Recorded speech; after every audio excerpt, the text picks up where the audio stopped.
भारत को दहलाने वाला underworld don Dawood Ibrahim बीमार है। उसे फूड पॉइजनिंग हो गया, इस बात की खबरें हैं। 1993 मुंबई हमले का मास्टरमाइंड दाऊद इब्राहिम का जो हश्र है वो कोई नया नहीं है। हर अपराधी की कहानी कुछ ऐसी होती है, उन्हें उनके कर्मों की सजा इस जन्म में ही भुगतनी पड़ती है और दाऊद के साथ भी ऐसा ही हो रहा है। वे दुनिया से छुप रहा है, पाकिस्तान में रहता है, ISI के पहरे में वो सांसें लेता है।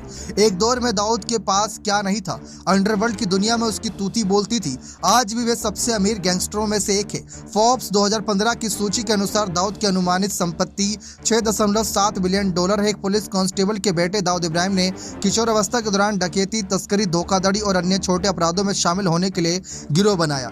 1970 के दशक के अंत तक दाऊद इब्राहिम ने मनी लॉन्ड्रिंग, अवैध हथियारों का व्यापार, जबरन वसूली, सोने की तस्करी और मादक पदार्थों की तस्करी शुरू कर दी।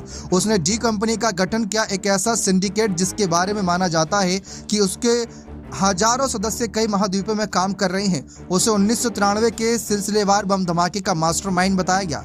इसके बाद वह पाकिस्तान भाग गया और वहीं से काम करना शुरू कर दिया। लेकिन दाऊद के नाम से भारत में शायद ही कोई ऐसा हो जो वाकिफ ना हो। उसके गुनाहों की लिस्ट लंबी है, लेकिन एक अपराधी ऐसा भी रहा जो उससे भी खतरनाक माना जाता था। उसे मुंबई का पहला अंडरवर्ल्ड डॉन कहा जाता था। उसने 1960 में अंडरवर्ल्ड साम्राज्य विकसित किया और 2 दशक मुंबई पर शासन किया। इस डॉन का नाम हाजी मस्तान है। 1926 में तमिलनाडु के पनाईकुलम में जन्मा हाजी मस्तान 8 साल की उम्र में बंबई आ गया। उसने धारावी में समाज के लिए कई कार्य किए, दान किया। इसी वजह से कई लोग उसे मुंबई का रॉबिन हुड कहते थे। हाजी मस्तान ने हाई प्रोफाइल अभिनेताओं और राजनेताओं के साथ संबंध विकसित किए।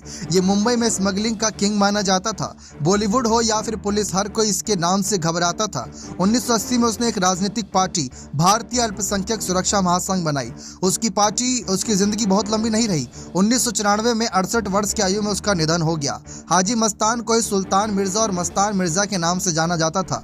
हाजी मस्तान का पहला प्यार बॉलीवुड था। खुद को मुंबई अंडरवर्ल्ड के निर्बाध पावर ब्रोकर के रूप में स्थापित करने के बाद वृत्तांतों से पता चलता है कि मुख्य रूप से एक फिल्म प्रोड्यूसर और फाइनेंस के रूप में देखा जाना चाहता था। वे एक्ट्रेस मधुबाला का फैन था। उसने बॉलीवुड की ही एक एक्ट्रेस से शादी की थी, नाम था सोना। लोग कहते थे कि सोना मधुबाला की तरह ही लगती थी। हाजी मस्तान को सफेद रंग बहुत पसंद था।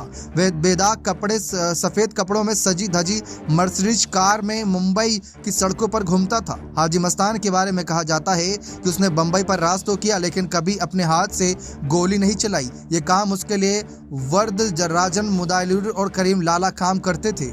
बने रहे चैनल के साथ। बहुत बहुत धन्यवाद।